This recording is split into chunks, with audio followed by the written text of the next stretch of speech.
Bien, amada familia de tu canal Recupera tu Salud. Hoy tenemos un plato fuerte, tenemos una entrevista con una persona muy especial que hacía mucho tiempo, muchos de ustedes me habían pedido que lo trajera, pero él estaba en un ministerio por allá en la Red de Venir y ya está de retorno ejerciendo su labor, la labor de la obra de Dios allá en España. Y me refiero a nuestro gran amigo, nuestro colega, el licenciado Enrique. Desde España él está conectado con nosotros y vamos a tener una hermosa entrevista de algunas preguntas que ustedes han considerado pertinente hacerle a él. Bien, hermano Enrique, buenas tardes. ¿Cómo se siente, hermano querido? Buenas tardes, mi hermano. Me siento muy feliz de estar nuevamente en sintonía con tu audiencia. Y feliz porque hoy también es sábado. Y más feliz todavía porque estamos, como te acabo de comentar, inmersos en esta campaña evangelística que va a arrancar el 1 de junio acá en Sevilla, la cual hemos denominado Fuerte Pregón. Y esperamos que redunde en el beneficio espiritual de la colectividad cristiana acá en esta ciudad. Vale, le comentaba yo a Enrique fuera de la cámara que si ustedes me ven un poco así como más viejo que Enrique, es que aquí está haciendo un sol candente en Dominicana y estoy un poco quemadito, pero eso es parte de la naturaleza. Bueno, yo le decía a Enrique buenas tardes, pero ya él está en su hora, ya él está a las 9 de la noche, está haciendo un gran esfuerzo para hacerle estas preguntas. Me gustaría, antes de entrar en las preguntas, Enrique, y antes de que oremos, que me comente un poquito más acerca de ese proyecto, de esa campaña que van a tener con el pastor Miguel Ángel Ortiz. Sí, es un proyecto que va dirigido a toda la cristiandad en Sevilla y esperamos que la propaganda que estamos desarrollando abarque también otras ciudades cerca de Sevilla, que muchos hermanos se trasladen a Sevilla para asistir a estas conferencias, que por cierto que estas conferencias se van a dictar en un templo evangélico y estamos contentos con eso. Ya faltan pocos días, estamos ajustando lo que es alojamiento, alimentación, traslado, etcétera, y estamos contentos por eso. Qué bueno, qué bueno. Yo también me sumo a esa linda labor de esta misión de llevar el evangelio, ¿verdad? Y qué bueno que Dios está usando gente como el pastor Miguel Ángel Ortiz para hacerlo también junto con nosotros. Bien, vamos a tener una oración, hermano Enrique. Voy a pedirle que tenga el privilegio para que entonces comencemos con esta hermosa entrevista. Oremos, mi hermano.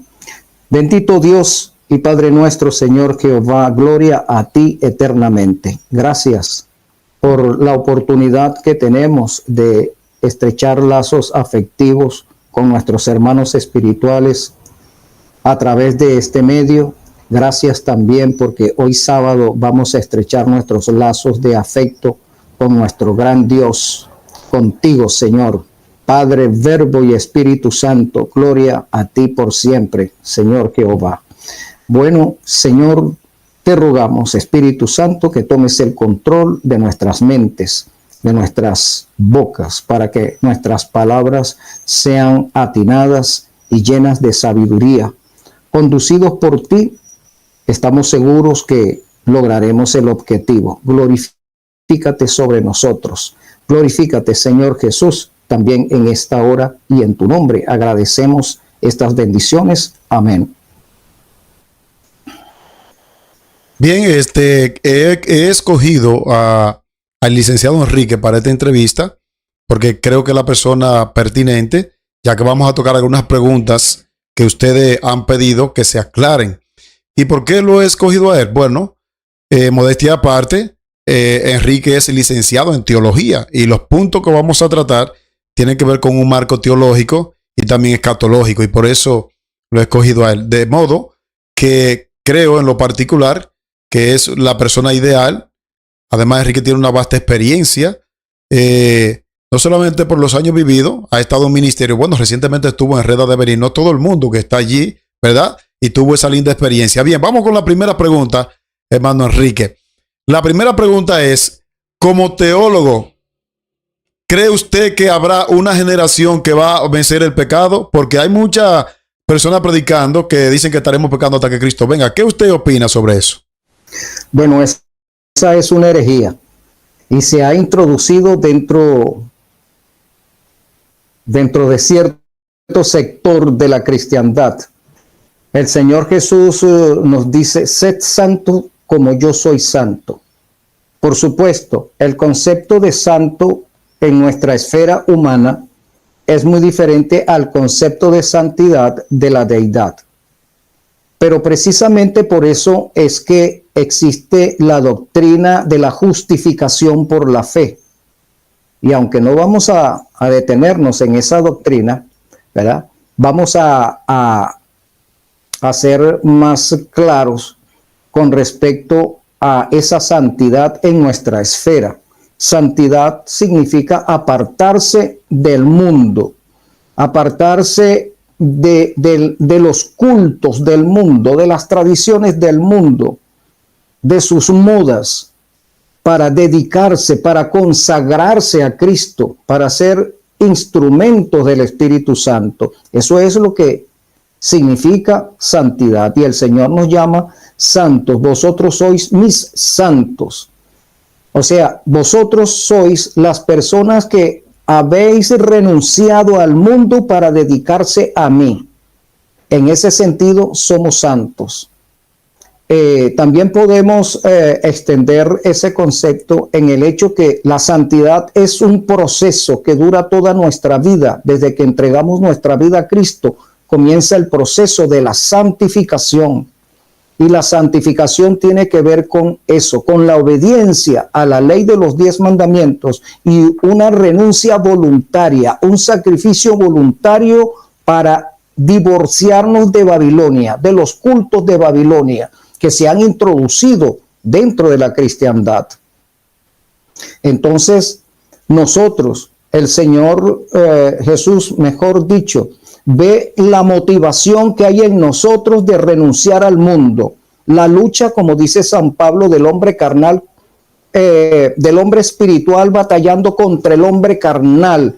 El Señor ve esa lucha y esa lucha Él la considera proceso de santificación. Nosotros también tenemos que considerarla de esa manera.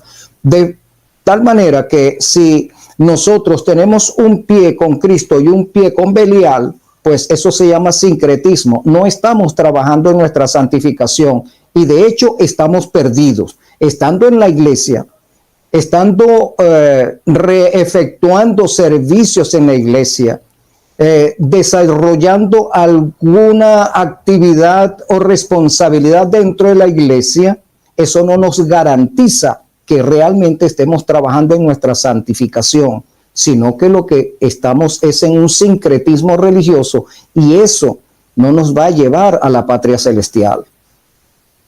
Tremendo, me encantó esa explicación porque está la cara de la otra moneda, Enrique. Me gustó la definición que usted da de santificación, que es la bíblica, porque está la otra cara de la moneda. Hay quienes también están en lo que es la carne santa, que porque Dios nos llama a vencer el pecado, se meten en lugares donde un cristiano no debe meterse, porque ya como ya tienen una carne santificada, ya piensan que no van a volver a caer. Y de acuerdo a la explicación que acaba de dar Enrique, un santo no es aquel que no cae. Está propenso a caer, pero procura mantenerse en ese proceso de santidad. Qué bonita explicación. Sí, el apóstol San Juan dice que el que está en Cristo no peca. Si está en Cristo, significa que está batallando en contra de su naturaleza concupiscente, de su condición natural. Está batallando contra eso. Conscientemente está batallando contra eso. Entonces, bajo ese concepto se aplica lo que nos dice San Juan. No peca voluntariamente porque está en guardia constante. Y allí se aplica el versículo que nos dice: velad y orad para que no caigáis en tentación. Eso significa para que no le demos oportunidad a nuestra concupiscencia ni a Satanás para estorbar nuestro ascenso a la patria celestial.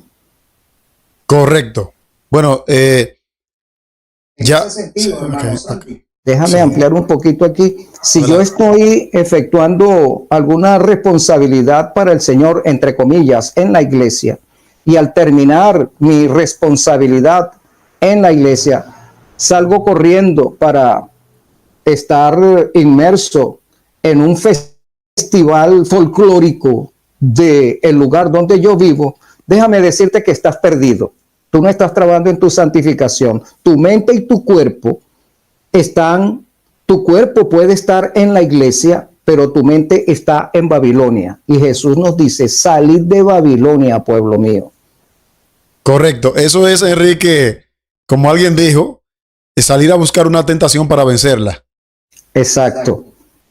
A las tentaciones hay que correrles a ellas, no correr detrás de ellas.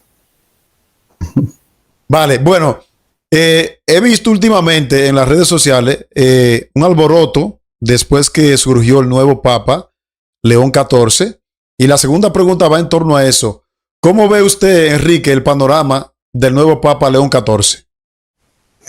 Bueno, esta elección es bastante curiosa. Como ya todos sabemos, este nombre de León, fíjate este dato, León X era el papa que excomulgó a Martín Lutero. Era el papa que gobernaba el mundo occidental, que, como acabo de decir, excomulgó a Martín Lutero, pero que también persiguió a católicos, persiguió a musulmanes, persiguió a judíos y persiguió a protestantes en su gobernatura. Y él estaba estrechamente ligado a las actividades de la Santa Inquisición. Entonces tenemos aquí a León X. En 1844, si mal no recuerdo, también estaba otro Papa León. Y ahora tenemos a León XIV. Curiosamente, es un papa norteamericano que pertenece al mismo partido republicano de Donald Trump. Un papa que fue elegido por cristianos norteamericanos. Y esos cristianos norteamericanos eran protestantes y católicos unidos. Y determinada denominación cristiana, que yo creo que ya todos saben, pero que no lo voy a nombrar, también hizo alianza con católicos y protestantes para unirse a esta elección. Total que ahí hubo un ecumenismo. Si vamos a hablar de eso, ahora, mejor dicho, hubo un ecumenismo allí para llevar un presidente republicano que les ofreció gobernar con el cristianismo si lo llevaban, si lo apoyaban en esa candidatura. Así que Donald Trump tiene un compromiso con el protestantismo, con los cristianos norteamericanos, de gobernar con ellos. Ya en la Casa Blanca existe un salón donde se efectúan cultos y pues ya la prensa universal nos ha dicho los nexos que existen entre este Papa y Donald Trump. Yo pregunto, si los cristianos norteamericanos votaron por Trump porque ellos opinan que la moralidad, la religión, el cristianismo debe imperar en la sociedad, pregunto, ¿qué día de adoración impondrán ellos? ¿O le exigirán a Donald Trump que avale? Pues, el domingo. Todos ellos son dominicales, así que ellos van a imponer su día de adoración en los Estados Unidos por ley. Caso curioso es que Donald Trump no es cristiano. Donald Trump no es católico ni es protestante. Donald Trump es ateo. Y el ateísmo es el espiritismo. Y nosotros sabemos que el espiritismo es la herramienta satánica con la cual con la cual Satanás unirá a todas las religiones del mundo. Pues, entonces, el Papa León XIV tiene las mismas inclinaciones teológicas de el Papa León X, del Papa León XIII, y también era un alumno, por así decirlo, un protegido de Francisco. Y este Papa va a seguir con su agenda globalista impuesta o presentada por Francisco. Bueno, recientemente ya ha habido varias publicaciones de León XIV diciendo que va a reducir las iglesias. Ante el discurso de Donald Trump, que es una persona ateo, ¿cómo usted ve la relación que estos dos? Porque yo recuerdo que cuando el Papa Francisco estaba vivo, habían algunos puntos en los cuales Donald Trump y él no encajaban. Uno de ellos era la deportación masiva, en la cual Francisco no estaba de acuerdo. Pero este Papa, León XIV, es diferente. Entonces, me gustaría saber cómo ve usted, aunque ya mencionó parte, cómo ve usted la relación del Papa León XIV y la de Donald Trump, y cómo esto podría desencadenar lo que dice Apocalipsis 13.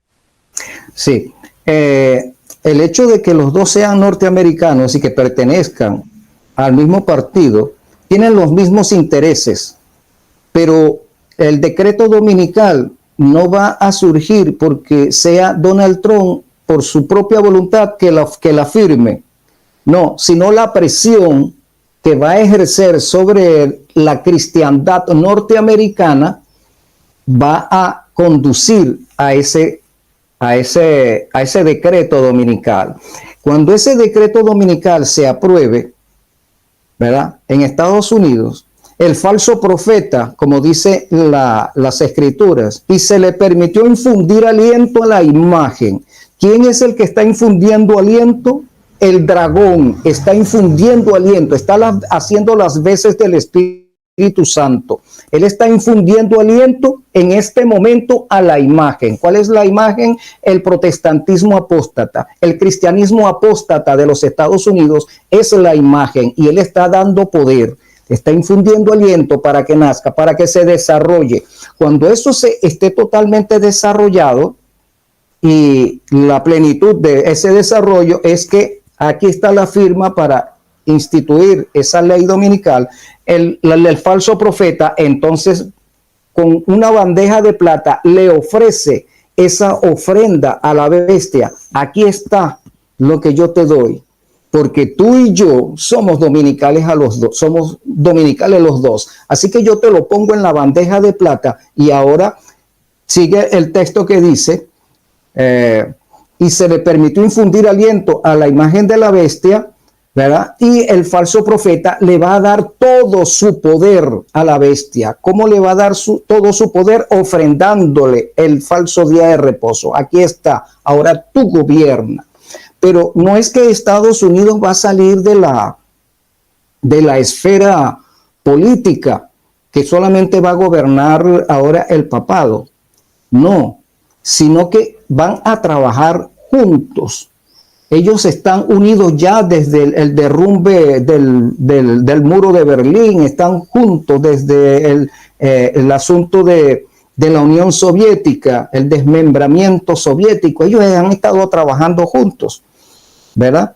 Pero ahora, en esta parte de la historia, es crucial, que nunca lo habíamos visto. Tradicionalmente habíamos estudiado este caso del falso profeta y de la bestia como algo que iba a suceder tal vez remotamente, y que iba a venir, era del Vaticano. Nunca nos imaginábamos que el asunto se iba a presentar de esto, que la bestia y el falso profeta fuesen norteamericanos los dos. Es algo en este rompecabezas que nos sorprende, que no lo habíamos visto y ahora lo tenemos, y ahora sí podemos decir que el avance para ese decreto dominical lo tenemos en el umbral de la puerta. Así es. Hay quienes, al ver este cumplimiento, Enrique, relacionan el decreto dominical con la terminación de los 6,000 años. Y ahí es donde gira la pregunta que sigue. ¿Qué opinión le merece usted a los 6.000 años? Bueno, algunos escritos de Elena de White mencionan que el pecado duró sobre la tierra 6.000 años. Y esos 6.000 años ya están cumplidos. Lo que significa que si ya están cumplidos y nos guiamos por el calendario caraíta judío, podemos saber que los eventos que se están suscitando tienen que ver con esos 6.000 años. Esta tierra no va a pasar un milenio más. Ni siquiera esta tierra, viendo los eventos como se están presentando, el Señor Jesús dijo, no pasará esta generación, ¿verdad? Y una generación escatológica son de 2.000 años. Tenemos 3 generaciones. La generación antediluviana duró 2.000 años. La generación patriarcal duró 2.000 años. Y 2.000 años se van contando en la generación cristiana, en la generación apostólica, ¿verdad? Y entonces se han completado esos 6.000 años. No estamos poniendo fecha. Nadie dice que es el 31 o el 21 o el 20 del año tal. No. Estamos diciendo que los eventos están anunciando que esto se está acabando. Que el Señor nos está llamando a la reflexión. Nos está diciendo, mira el tiempo. Por eso en los ejércitos antiguos se nos muestra, hasta David tenía un comando experto en mirar los tiempos. Nosotros que pertenecemos a una milicia debemos ser ese comando experto en mirar los tiempos. Y cuando miramos los tiempos a la luz profética, nos damos cuenta de que lo que está sucediendo actualmente parecía que en el pasado podía estarse dando, pero no en la forma en que se está presentando actualmente.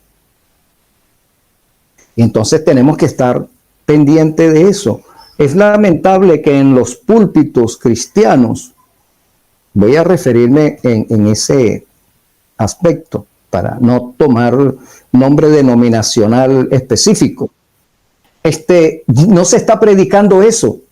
No se está predicando con lo que comenzaste el programa, con santificación, porque hay un sellamiento.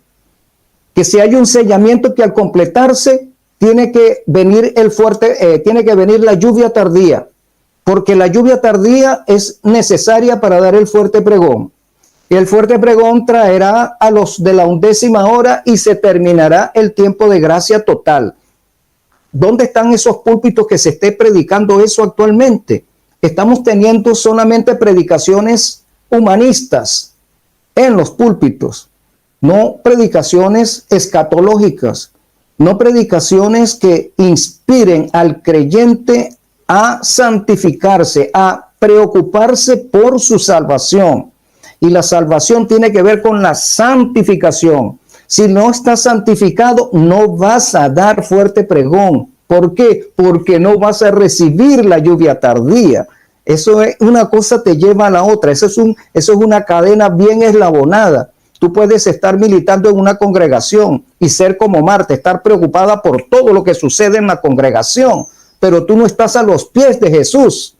Y es en los pies de Jesús donde obtienes santificación, donde mantienes la justificación, donde te garantiza que a los pies de Jesús vas a ser sellado.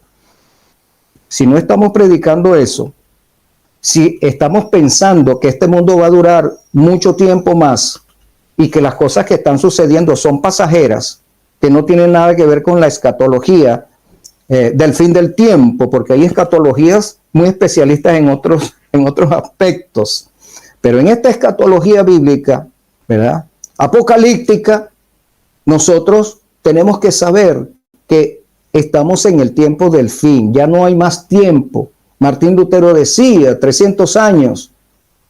No, nosotros llevamos, desde que Cristo pasó al lugar santísimo, llevamos 180 años aproximadamente. ¿Este mundo va a durar más? No puede ser. Entonces, regresando a las de la generación apostólica ya se terminó. Y Cristo dijo que no iba a pasar esta generación sin que todo aconteciese. Y dentro de lo que todo va a acontecer están los eventos que estamos viendo que apuntan a su retorno. Correcto. En Apocalipsis capítulo 12 y el versículo 17 se presenta un dragón persiguiendo a la mujer. De acuerdo a los estudios que hemos hecho como adventistas, sabemos que la mujer representa, esa mujer representa la iglesia pura. Pero dice el texto que con quien se va a hacer guerra el dragón es contra el remanente. Entonces yo tenía una conversación reciente con un pastor y el pastor decía que la iglesia es el remanente. Me gustaría preguntarle a usted, ¿es la iglesia remanente o el remanente sale de la iglesia? Bueno, el texto dice, y se fue a hacer guerra contra los otros de la simiente de ella. La iglesia inicialmente, si hacemos una mirada retrospectiva bíblica, la iglesia comenzó en el Edén y allí se le dio la promesa a Adán y a Eva de la restauración. De allí, del Edén, dando un paso bastante grande, vamos a llegar a Abraham. Abraham era la iglesia en ese momento. Llegamos a Jacob, era la iglesia. Isaac era la iglesia. La hacienda de Jacob era la iglesia, como era la hacienda de Isaac y de Abraham, eran la iglesia. Surgen las 12 tribus de Israel, eran la iglesia del tiempo. Ellos eran la mujer. Llegó el tiempo en que el Mesías tenía que aparecer. La mujer parió al Mesías. Y el Mesías vino a presentar batalla contra el dragón. Después de eso, la iglesia mata al Verbo, mata al Mesías. Y la iglesia en el año 34 cerró su puerta de la gracia. Ya no era la iglesia del tiempo. Comienza la iglesia que Cristo funda, la iglesia cristiana, Éfeso, ¿verdad? Y después de eso, vemos a través de la profecía de las 7 iglesias, cómo cada una de ellas se fue corrompiendo. Esa pureza de la iglesia que fundó Cristo se fue perdiendo a lo largo de los años, de los siglos. Y llegamos al siglo XVI. Esa iglesia cristiana que fundó Cristo, al corromperse, deja de ser el remanente.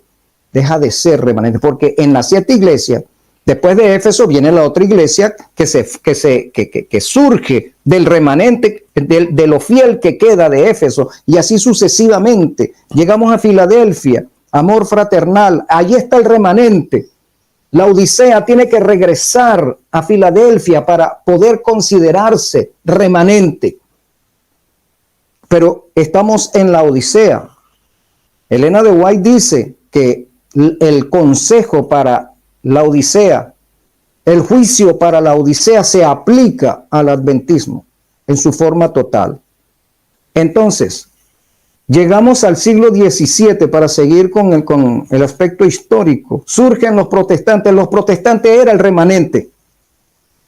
Y ese remanente a lo largo de los cortos siglos se corrompió y llegamos a 1833. Y Dios entonces promueve un remanente porque el protestantismo cayó en apostasía. Surge del protestantismo un remanente y se funda en 1833 ese movimiento que ya todos conocemos, el despertar. Eso fue, ¿qué momento? Cuando Cristo pasó al lugar santísimo. 180 años aproximadamente. Le comentaba yo a alguien por las redes sociales, ¿qué te hace pensar? Si Cristo desechó las iglesias, los remanentes pasados, ¿qué te hace pensar que no va a rechazar el último remanente o que se llama remanente para este tiempo por estar en apostasía o por caer en apostasía o por permitir que la apostasía anide dentro de ese remanente? El libro de Jeremías por lo menos nos dice que el remanente se llama es Jehová justicia nuestra, porque Jehová mismo lo va a conducir. Él dice, vosotros los pastores me habéis traicionado, porque se alimentan de la majada, se cubren con las pieles y se olvidan de la perniquebrada. Por lo tanto, ustedes son unos traidores. Yo mismo gobernaré a mi pueblo. Y ese pueblo se llama Jehová nuestra justicia. Ese es el remanente para este tiempo. El remanente no son todas las denominaciones cristianas, ni es ninguna en especial. El remanente para este tiempo que se aproxima, un decreto dominical, va a salir de todas las denominaciones cristianas. El Señor tiene hijos sinceros en cada una de ellas, y el Señor dice que no las ha sacado de allí porque prefiere tenerlas resguardadas allí para el momento oportuno, para el momento del fuerte pregón. Algunos se ponen bravos porque el fuerte pregón no ha comenzado, y yo me pregunto, ¿qué necesitas ver o observar? ¿Qué necesitas que se te diga para que entiendas que sí ya comenzó? Porque no hay decreto dominical que no vaya acompañado por fuerte pregón. No lo hay.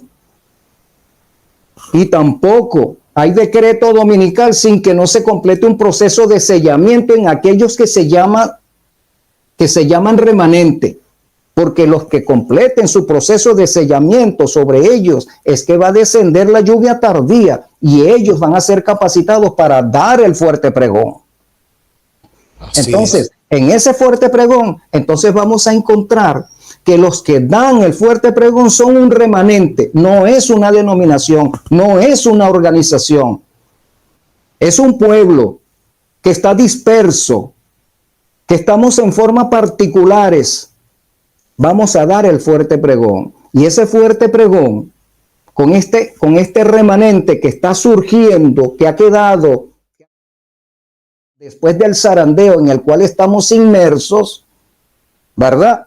Estamos en un zarandeo, y el zarandeo lo está haciendo el Espíritu Santo porque es un proceso de selección en la apostasía. Así dice el libro Preparación para la Crisis Final. Es un proceso de separación en la apostasía. Los que resulten sellados en este proceso de zarandeo, esos son remanentes.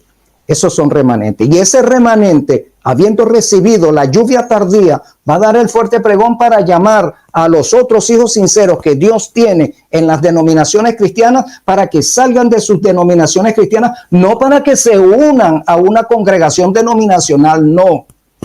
Eso es un error que se nos ha hecho creer, pero eso no es así. Los que resulten, los que acepten el llamado de salir de Babilonia en el fuerte pregón, esos son los obreros de la 11ª hora, y se van a unir un solo pueblo, no en denominaciones. Su nombre es Jehová justicia nuestra. Tremendo. Bueno, para los que están entrando ahora, estamos conversando hoy con el hermano, el licenciado Enrique desde España. Estamos hoy con un conversatorio aclarando algunas preguntas que creo que van a ser de mucho provecho y crecimiento espiritual para cada uno de nosotros. Enrique, siempre yo he escuchado, no puedo decir que he visto porque es difícil, a menos que haya tenido una experiencia, siempre yo he escuchado de personas que hablan de infiltraciones jesuitas. Por lo menos yo conversé con un pastor de Honduras y me dijo que él tuvo la oportunidad de trabajar en la conferencia general y que él tuvo una experiencia. Cuando él me la contó, yo me quedé maravillado. Pero usted que es licenciado en teología, ¿tuvo usted alguna experiencia con infiltraciones? Como licenciado en teología no lo tuve, ni ministrando tampoco como anciano en las iglesias, que tuve ese privilegio, no tuve esa experiencia, pero la tuve como miembro regular. Aquí en Europa sucede algo extraño. Aquí en Europa, miembros cristianos pertenecen a logias secretas, pertenecen a capirones. Y esos miembros, como los ciudadanos comunes y corrientes, que creen que eso es una actividad social, que parece ser que después de 300 años o 600 años, dependiendo de la región donde tú te encuentres, Se han olvidado que esos capirones respondían a la orden jesuita, a la orden inquisitoria. ¿Ve? Y entonces ellos creen que es una actividad social y pagan por eso, para pertenecer a eso. Y en determinado festival, por lo menos aquí en España, se disfrazan con sus capirones, nadie sabe quiénes son, y van a sus desfiles y todo eso, pero son cristianos. Van a sus congregaciones cristianas, inclusive en aquella que se llama remanente, ¿no? Entonces, hay cosas que están sucediendo que se ven, pero hay otras que están sucediendo que no se ven, que se sospechan, pero todavía no se ha constatado.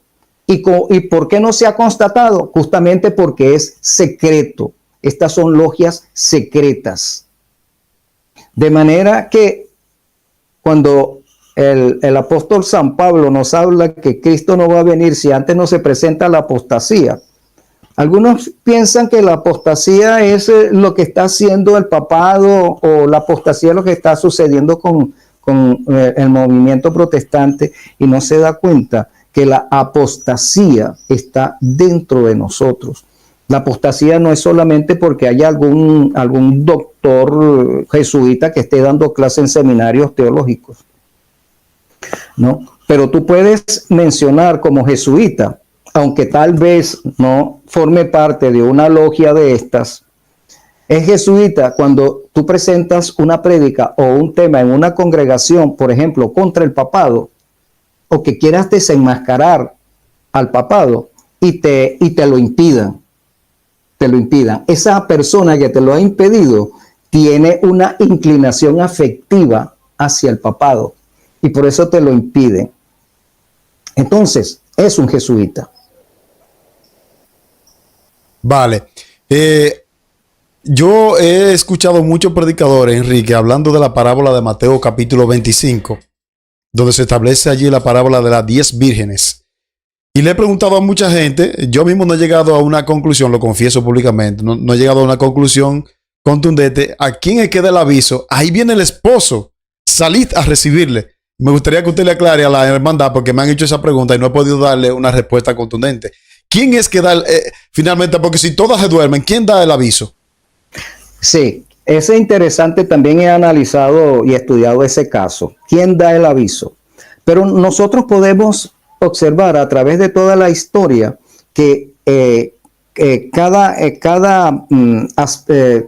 parte que tiene que ver con la dispensación en el tiempo, las distintas dispensaciones en el tiempo, que ¿quién alertó para el nacimiento del Mesías? ¿Quién alertó si toda la nación en su mayoría estaba dormida?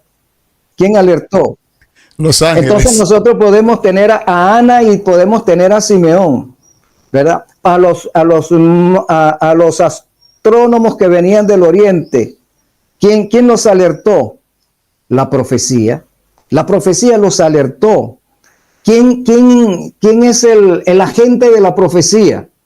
El Espíritu Santo. El Espíritu Santo mueve a la gente. El Espíritu Santo va a hacer el llamado. El Espíritu Santo va a hacer la proclama. Y así lo vemos en 1833 a 1844. ¿Quién movió a Guillermo Miller para convertirse en el primer ángel de Apocalipsis 14? El Espíritu Santo. El Espíritu Santo lo quebranta, lo conduce. ¿Pero por qué? Porque el Espíritu Santo vio que Guillermo Miller estaba preocupado por eso. Guillermo Miller pensaba en eso. Y entonces el Espíritu Santo va a utilizar como instrumento a alguien que esté gimiendo y clamando, como dice Ezequiel 9, que está preocupado, ¿verdad? Así que Ana, para el tiempo del nacimiento del Mesías, estaba preocupado. Simeón estaba preocupado. Los astrónomos que venían del oriente estaban preocupados. Y el Espíritu Santo les dijo, viene el esposo. En nuestro tiempo es lo mismo, no lo va a dar, no es ninguna persona en particular, por sí mismo, por voluntad propia, que va a decir, ahí viene el esposo. En este caso, yo voy a decir lo siguiente, ¿Quién movió al pastor Miguel Ángel Ortiz a hacer el pregón que anda haciendo? ¿Quién lo movió? No fue una denominación en particular que lo instruye y lo capacita y ahora lo promueve. No. Salió de una selva, ¿verdad? Estudió él mismo, investigó. ¿Y quién lo pone ahora en la palestra del mundo a través de las redes sociales? El Espíritu Santo. Él está pregonando. Ahí viene el esposo. Prepárate para recibirlo. ¿No es acaso eso fuerte pregón? Por supuesto. Entonces, las vírgenes se durmieron todas, pero es el Espíritu Santo que avisa y viene el esposo, salid a recibirlo. Y entonces las vírgenes se despiertan. Ahorita hay vírgenes que se están despertando. Vírgenes que se están despertando en todas las denominaciones cristianas. Los que no están conformes con la forma de adorar y de alabar en sus congregaciones son vírgenes prudentes que han guardado un poco de aceite adicional. ¿Y por qué han tenido ese poco de aceite adicional? Es que están descontentos en sus denominaciones. Es porque no están contentos con la forma doctrinaria que todavía hay en ellas. Y hay algo que les dice a sus conciencias que parte de esas doctrinas no están correctas. Ellos no están contentos, no se sienten satisfechos, pero todavía, como podemos decir, no ha habido alguien que les diga dónde está el problema, dónde está el error. Pero cuando empieza el pregón, entonces la gente va a decir, eso era lo que yo no entendía y aquí está la respuesta. De manera que hay fatuas. Yo tengo un programa que publiqué por mi canal. Dice, las vírgenes fatuas son las que están dirigiendo la iglesia actualmente. Porque las vírgenes prudentes las están colocando de lado, arrinconándolas. Las vírgenes fatuas son las que pregonan acerca de la reforma pro salud, acerca de la observancia verdaderamente del sábado, acerca de la vigencia de la ley de Dios, acerca del zarandeo, acerca del sellamiento, acerca de la necesidad que hay que santificarse, acerca de la necesidad que tenemos que vivir, desarrollar una vida cristiana de testificación. Esas son las vírgenes prudentes. Pero las vírgenes fatuas son aquellas que se conforman con una forma de ceremonia, pero que no le toquen su afecto hacia Babilonia. Y eso está en todas las denominaciones cristianas.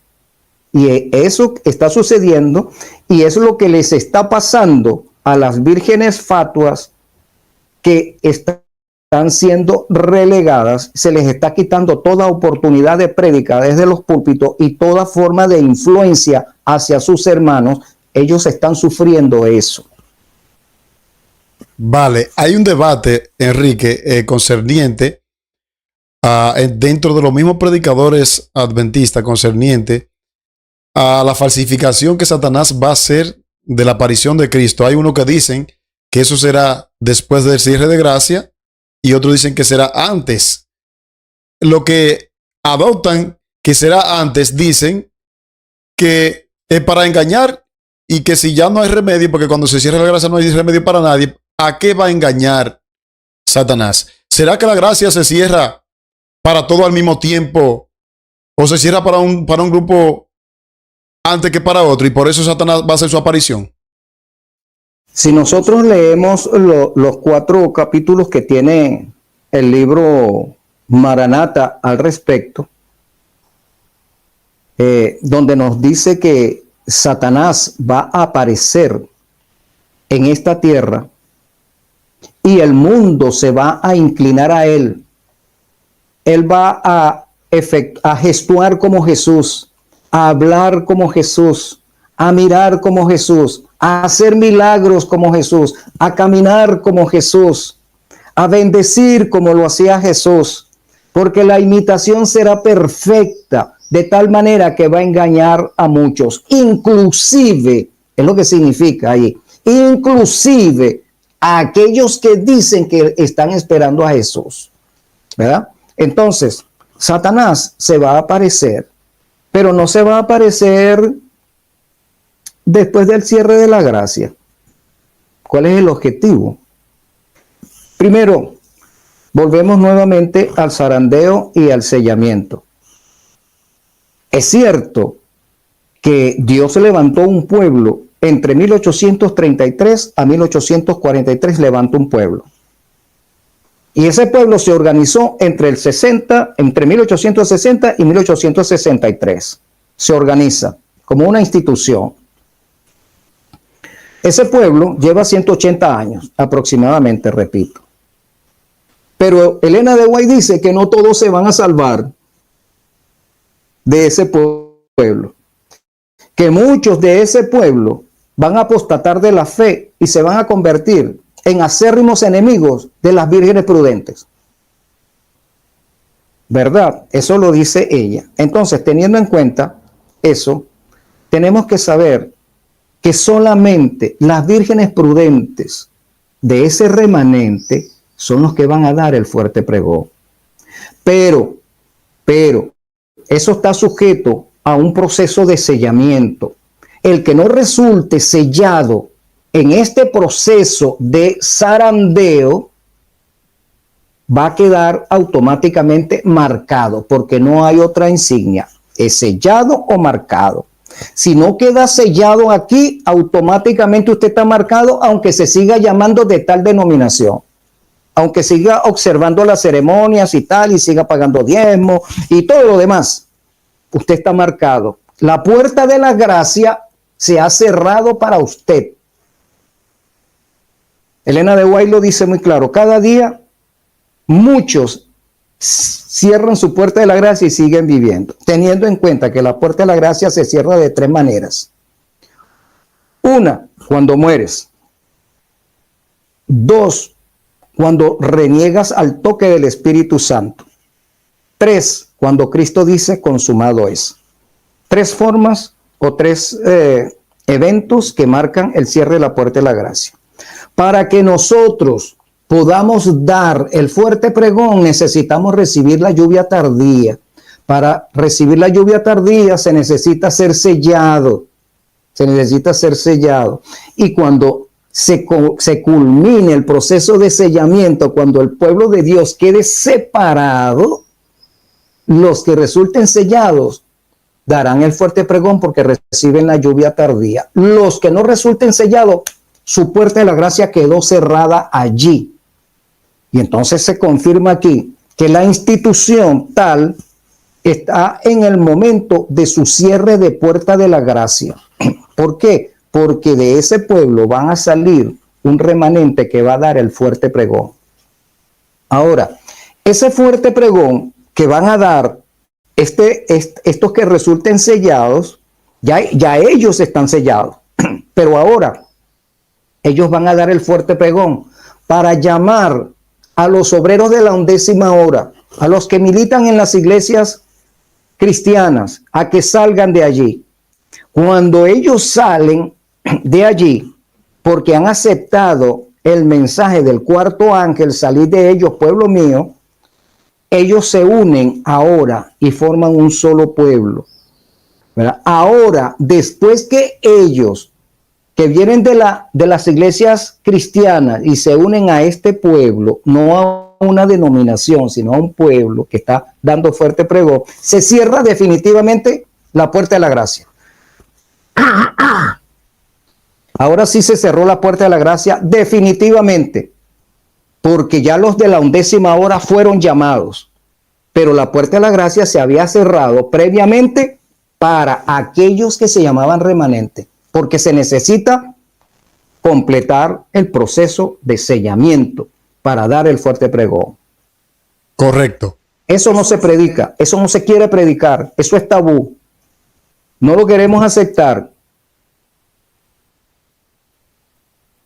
En Mateo capítulo 24, Enrique, Jesús predijo la mayoría, bueno, yo diría las señales de que iban a ocurrir justo antes de su venida.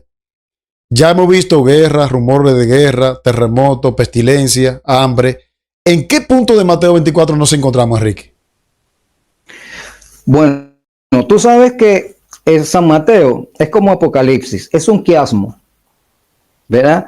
Entonces, muchas veces, tradicionalmente, uno se ponía a leer San Mateo 24 y pensábamos que iba correlativo, versículo tras el otro, todo iba así, pero no. Hay aspectos que comienza con un aspecto y de repente se adelanta, ¿verdad? Luego retrocede y va armando un rompecabezas. Eso se llama quiasmo. En Apocalipsis también. Y yo diría que toda la palabra presenta aspectos similares en ese sentido. ¿Por qué Dios o el Espíritu Santo hicieron eso? Elaboraron a las escrituras de esa manera para que nosotros nos interesáramos en investigarla, en armar ese rompecabezas.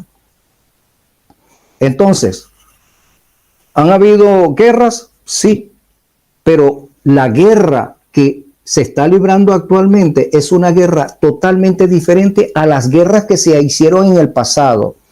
Esta guerra es psicológica, esta guerra es de terror o de aterrorización de la humanidad. Esta guerra es de eliminación de gente, de una forma, una guerra pasiva.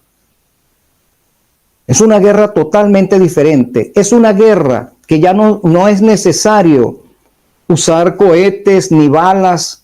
No, esta es una guerra que con un dispositivo llamado HAARP se aterroriza una población de tal lugar para que haga lo que yo quiero. Y así sucesivamente podemos ver cómo se está librando esta guerra.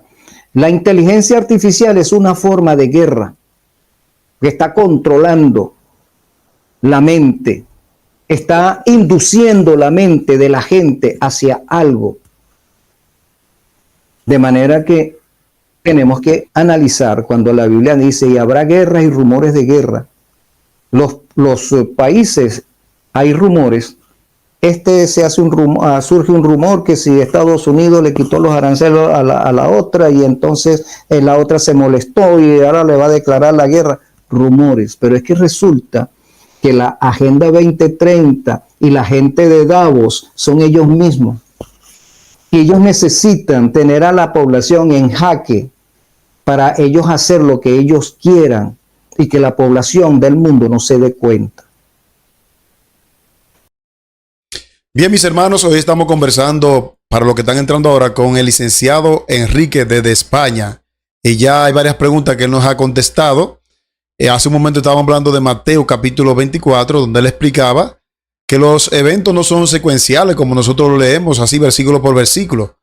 Y me pareció pertinente la explicación porque hay predicadores que sitúan a Mateo 24 en un punto cuando realmente, como él explicaba, fíjate, Enrique, que es al revés. La gente, cuando ve un terremoto, cuando ve una guerra, cuando ve cualquier catástrofe, asocia eso con la segunda venida de Cristo. Y sin embargo, la Biblia dice que es al revés. Es cuando digan paz.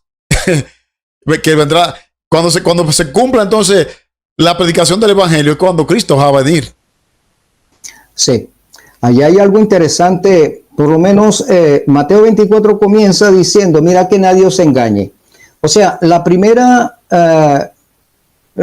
lo primero que vamos a nosotros entender acerca de los acontecimientos es el engaño. Aquí se engaña a todo el mundo, se engañan los poderes políticos, se engañan los poderes económicos, los poderes sociales, los poderes religiosos, todo. Hay un engaño total. Nos engañan las redes sociales de mil formas. Y ahora con la inteligencia artificial más rápido todavía nos están engañando. Y ese engaño se va a encontrar a lo largo de toda la historia. Desde que Cristo mencionó eso hace 2000 años, el engaño ha ido creciendo en todas las áreas del acontecer del mundo. Sin embargo, tú me preguntaste en qué parte de estos eventos nosotros estamos. Fíjate que El versículo 15 que nos dice: cuando veáis en el lugar santo la abominación desoladora del que habló el profeta Daniel. Ya nosotros sabemos que la abominación desoladora históricamente ya sucedió. Pero ahora nosotros vamos a hacer una aplicación a nuestro tiempo. La abominación desoladora se ha asentado en el lugar santo. Si nosotros hablamos acerca del cristianismo, porque Cristo fundó fue el cristianismo, esa es la religión de Cristo, el cristianismo. Pero el desolador, la abominación desoladora, se ha asentado sobre el cristianismo. La abominación desoladora ya tiene un comienzo con la elección de Donald Trump, si queremos hacer aplicaciones en este caso. Y nos sigue diciendo el texto: entonces los que estén en Judea huyan a los montes. ¿Qué es lo que está pasando con la abominación desoladora ahorita en nuestro tiempo? Ya está anunciando que los cristianos van a gobernar políticamente, ¿cierto? Y al gobernar políticamente, ellos van a establecer su día de adoración el domingo, porque ya fue una prueba que ya se hizo en el pasado. Por ejemplo, el Papa León XIII fue uno de los que apoyó la ley dominical en los Estados Unidos. Y ahora tenemos al Papa León XIV que va a seguir con esa inclinación, con esa propuesta. Lo que quiere decir que ahora que nos toca a nosotros dar fuerte pregón, porque lo que viene es: el que esté en la azotea no baje y el que esté en el campo no regrese. O sea, la profecía nos está alertando que ya estamos en ese tiempo. Mas hay de las que están encintas. Eso significa: más hay de aquellos que están como en el tiempo de Noé, casándose y dándose en casamiento, viviendo como que si nada está sucediendo. Y nos habla de que nuestra huida no sea en invierno ni en día de reposo. Nosotros cuando hablamos del día de reposo pensamos que se trata específicamente del sábado.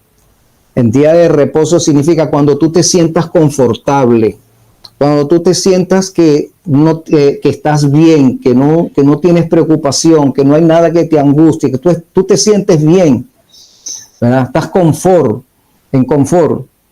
Entonces procura que ese confort no te impida ver la realidad del tiempo en el cual estamos viviendo. De hecho, esta profecía de Mateo 24 está muy relacionada con la profecía de Daniel. Allí cuando está hablando del rey del norte y del rey del sur, ya otros han expuesto el parecer, y a mí me parece atinado lo que presentó Enrique Rosenthal hace ya un tiempo. Está bastante atinado en ese sentido. Entonces, Mateo 24 nos está ubicando en ese tiempo. El desolador ha llegado. Hablando de que Satanás va a aparecer. Tradicionalmente se enseña o se ha enseñado que todo va a suceder en el Vaticano, que el papado es el que va a gobernar al mundo, que el papado va a decretar, instaurar el decreto dominical, que el papado va a decretar el decreto a muerte, que todo lo va a hacer el papado. Pero Elena de White nos dice que eso no es así. Elena de White nos dice que Satanás va a impulsar él mismo un decreto a muerte. De manera que si Satanás va a imitar a Cristo en todo, tenemos que saber, hermano Sandy, que Cristo o el Mesías nació en Jerusalén, nació en Belén, en Nazaret. Entonces, si Satanás va a imitar a todo a Cristo, entonces Satanás va a aparecer en aquel lugar, porque Cristo nació allí y se fue al cielo desde allí. Él va a aparecer allí. Cuando se habla del tercer templo de Jerusalén, mira, ya todo el mundo está hablando del templo. Ya existen hasta las vacas rojas para hacer la ceremonia. Ya existen los levitas. Ya existen todas las ceremonias del templo y tienen bastante adelantado eso. ¿Qué ¿Qué tal si la profecía que nos habla acerca de que Satanás va a gobernar el mundo se cumple es justamente con un tercer templo en Jerusalén? Y aparece Satanás allá haciéndose parecer por Cristo, y al hacerse parecer, aparecerse como Cristo, entonces los musulmanes doblarán sus rodillas ante él, los judíos doblarán sus rodillas ante él, los budistas doblarán sus rodillas ante él, los hinduistas, los cristianos, todo el mundo doblará sus rodillas ante él, porque todo el mundo está esperando al Mesías en Jerusalén. Son datos que tenemos que tener en cuenta. Alguien dice, Jerusalén no está en la profecía, porque solamente lo que hemos visto es el papado en el Vaticano, pero no hemos visto que Satanás va a gobernar este mundo personalmente, y es él el que va a dar el decreto a muerte contra un grupo que no quiere aceptar sus leyes. Yo los invito a leer el libro Maranata, esos 4 capítulos que están allí que habla acerca de ese hecho. ¿Habrá algún evento, Enrique, que marque el inicio del juicio de los vivos? Que mucho se habla de eso, pero los predicadores no. Por ejemplo, para otros temas se marcan como punto de partida un evento, pero ¿habrá un evento que marque como punto de partida el inicio de los vivos? Mira, el libro de Ezequiel, capítulo 9, nos dice que hay un destructor que recibió la orden de poner un sello sobre el que gime y clama, ¿verdad? Así lo dice Ezequiel. Este destructor va a colocar un sello en el que gime y clama, y va a comenzar por Jerusalén, ¿verdad? También dice, pasa por la ciudad, pasa por en medio de mi pueblo y pone el sello sobre el que gime y clama. Yo te pregunto, ¿el sello se va a colocar sobre alguien que esté muerto? Porque, exacto, eso es imposible, porque el texto dice sobre el que gime y clama. Para gemir y clamar tiene que estar vivo, no puede estar muerto. Algunos dicen que somos sellados cuando morimos, o cuando Cristo diga consumado es que vamos a ser sellados. No, nosotros somos sellados estando vivos. Estando vivos es que vamos a ser sellados, y bajamos a las tumbas ya habiendo sido sellados. Ese primer dato de Ezequiel capítulo 9. Segundo, hay un párrafo que dice que cuando Cristo pasa del lugar santo al lugar santísimo, comienza el juicio investigador, ¿cierto? En eso estamos de acuerdo. Pero que el juicio investigador va a comenzar primero por los muertos. Yo pregunto, en la antigüedad, cuando llegábamos al día de expiación, ¿cuántos años necesitaba Cristo para expiar o para limpiar el santuario en el día de expiación? ¿Era un día de 24 horas o era un día simbólico de 180 años?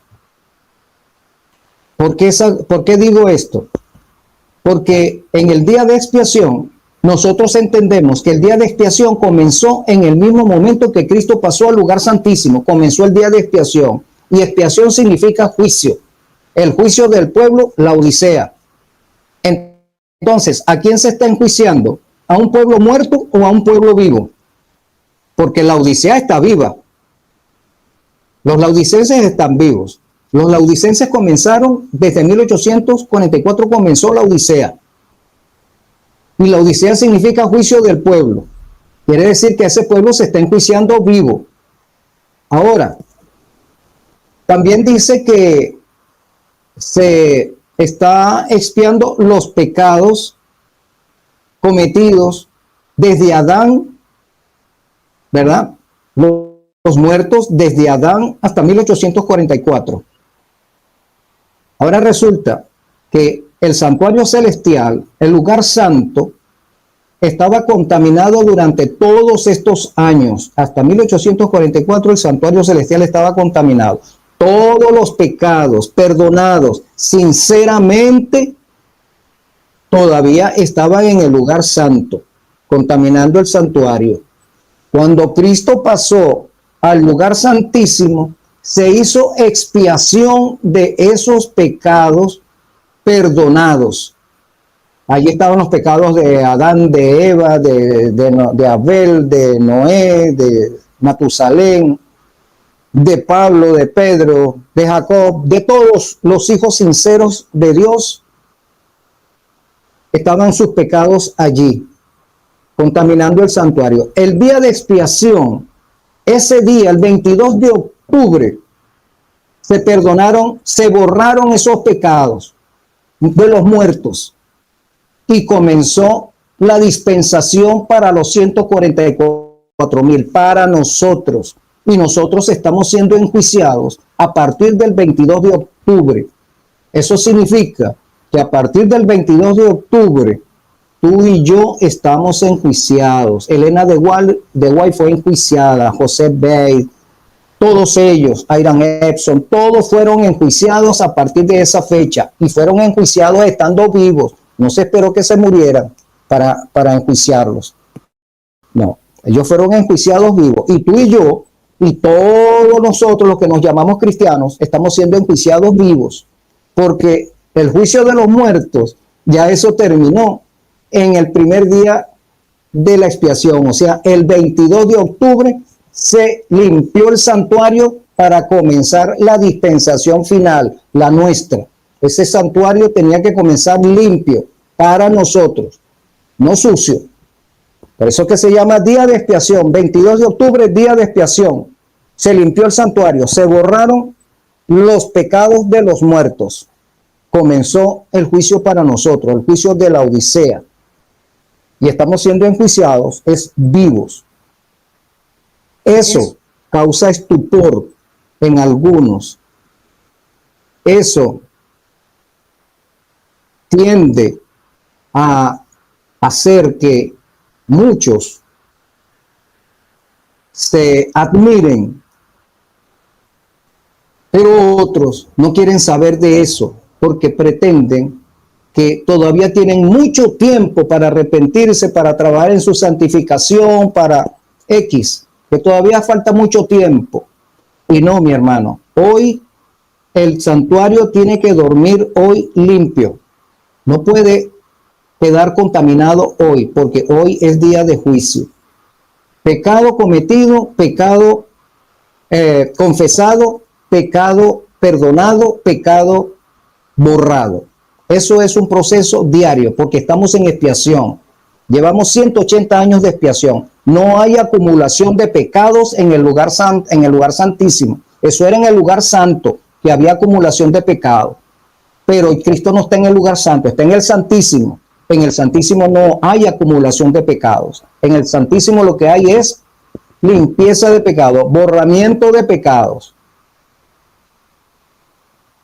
Bueno, me quedan algunas preguntas, pero ya hemos llegado al final. Yo le voy a pedir a los hermanos que están viendo el programa, si ustedes tienen algunas preguntas, nos las pueden hacer llegar a través de los comentarios para que nosotros tengamos una segunda parte. Dependiendo de la acogida que tenga esta, vamos a hacer la segunda parte.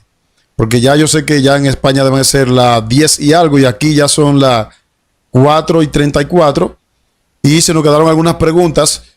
Pero vamos a seguir con el hermano Enrique contestando estas preguntas. Háganoslas llegar. Yo voy a colocar el número de Enrique también y el número de un servidor para que tanto en los comentarios como de una forma personal a través del WhatsApp ustedes nos hagan llegar sus preguntas. Así que, amado Enrique, muchas gracias por las respuestas. Todavía aquí nos quedan 6 preguntas que vamos a contestar y la vamos entonces a reunir con la que los hermanos nos hagan llegar. Así que vamos a tener una palabra de oración para despedirnos de este segmento. Amante Dios, gracias te damos por este encuentro, Señor, donde pudimos aprender, donde pudimos aclarar. Yo sé que hay muchos conceptos, Señor, y en los comentarios van a aparecer, pero tu palabra es una misma. Te rogamos que los hermanos que quieran hacer sus preguntas puedan enviarlas para nuestro crecimiento y para el crecimiento de ellos, Señor. Gracias, bendice a Enrique, danos un feliz sábado a todos y ayúdanos a guardar este sábado conforme al mandamiento. En el nombre de Jesús. Amén. Amén. Bien, amado Enrique, feliz noche, feliz sábado. Vamos a esperar las preguntas de los hermanos y es bueno que todos los viernes saquemos este momento, siempre y cuando Enrique esté disponible para contestar estas preguntas.